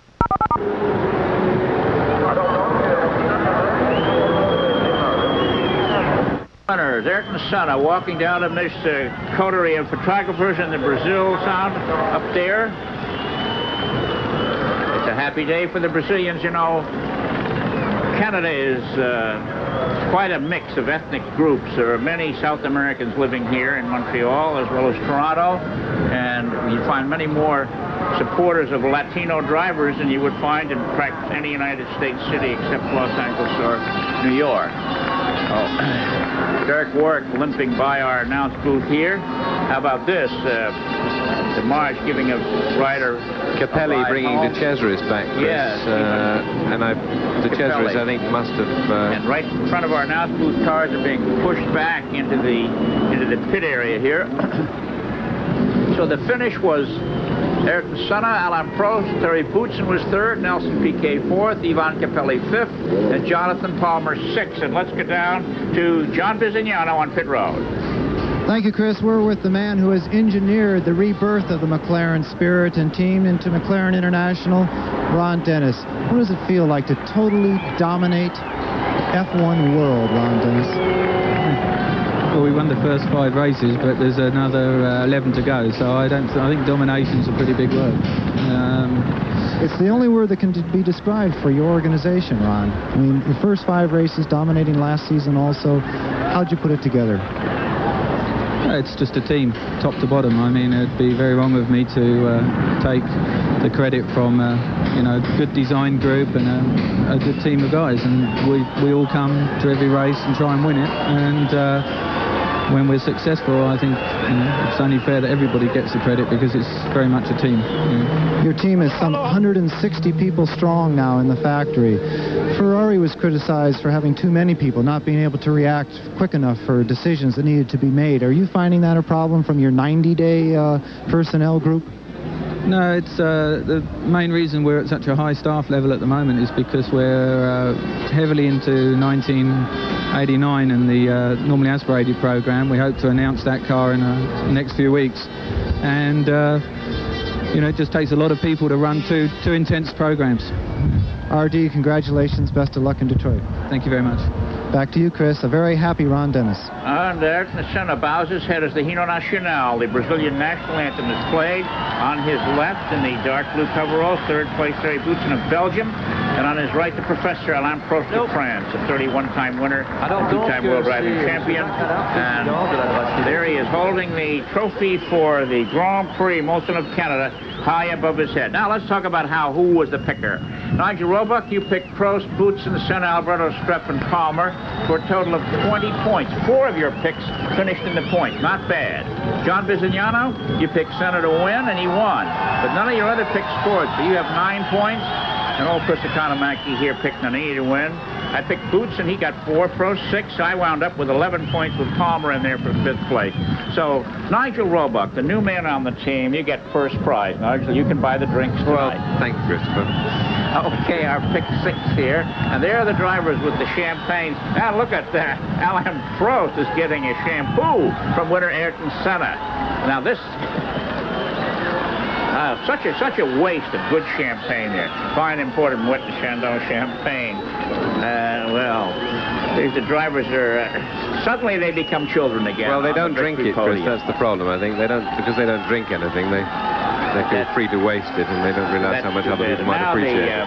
About 25 or 30 countries have television announcers here covering the race. It's called the World Feed, and here we see those 2 McLarens. This is the pass for the lead back on the 18th lap, and of course the question will be to Alain Prost, why did he play Alphonse and allow Gaston to go by? We'll know the answer, hopefully, before we get off the air. So the winner again, Ayrton Senna of Brazil, Alain Prost of France second, 5.934 seconds behind. That's interesting. Okay, once again, it's John Bizignano on pit road. I'm with Dr. Jonathan Palmer, who scored 1 point here this afternoon. You look a bit knackered. How hard was it out there, Jonathan? Well, I think it was about the hardest race I've ever done. Not because of the car or the track or anything else, but because I had a problem in that my drink bottle came loose on the first lap, literally, and I was about to pit and get them to sort it out. It was underneath my feet. It was rattling around against my feet. And I spent the whole race trying to manipulate the bottle around with my left foot in between each corner and braking and everything. So you have also not taken on any fluids, which you can lose 6 to 9 pounds a race this way. You know, it's not healthy for a doctor. Probably lost about 5 pounds, I think. I better go and rehydrate now. Well, you have time to get ready for Detroit. Dr. Jonathan Palmer scoring a single point here, a little bit better than not qualifying, I have to say, John. Thanks very much. Back to you, Chris. I give Mark congratulations. That's called pedal dexterity that he practiced there on the closing lap to this competition. There's the bridge leading to Montreal, and the winners on the podium. We'll be back for more after these commercial messages.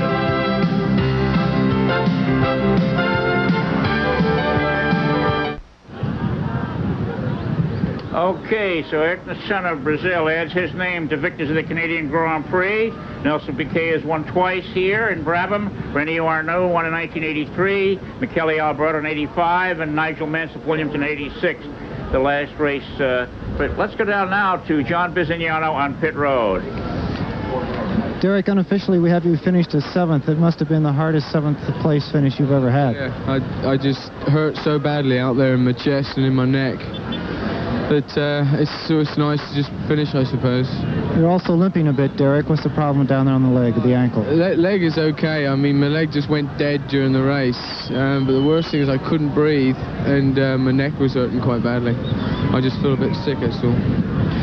Derek, let me ask you this. You decided to run in the same car that was crashed yesterday. Your regular race car, you weren't comfortable with that, and you decided to go out in a car that had a 160-mile-an-hour smash. Why did you make that decision? Well, first of all, the USF&G Arrows is strong enough to withstand crashes like that, and there was no problem at all after the race. The monocoque was perfect. And I had a problem with my race car this morning with the engine. We never had time to change it, so we opted to run the spare car. You saw the video of the accident in the ESPN truck yesterday. A new altitude record here for you in Montreal. Let me ask, when you went by that spot, what was going through your mind? Were you afraid? Don't do the same again. Don't do the same again. It hurts. Derek, we'll let you get out of here. I think you do need a little Perrier. Derek Warwick, in the same car that he crashed at 160 miles an hour, again, a great achievement for the team and for a very brave man to get back in and go battling with this crowd after such a huge shunt. Okay, thank you very much, John. And the rush now for the fans is to the subway station to get a ride and get a seat on the subway back to downtown Montreal. About a 5-minute ride is all it takes to get into the center of town. You know, Ayrton Senna's performance is outstanding. His pole position for this race was his 5th of the year and his 21st of his 4 seasons in Formula One. And he's already high on the table of pole winners, which are headed by the late and great Jim Clark, who had 33 pole positions in 8 seasons of racing. Juan Manuel Fangio had 28 in 8 seasons. Niki Lauda won 24 in 13 seasons, and Nelson Piquet 24 in 11 seasons, with Senna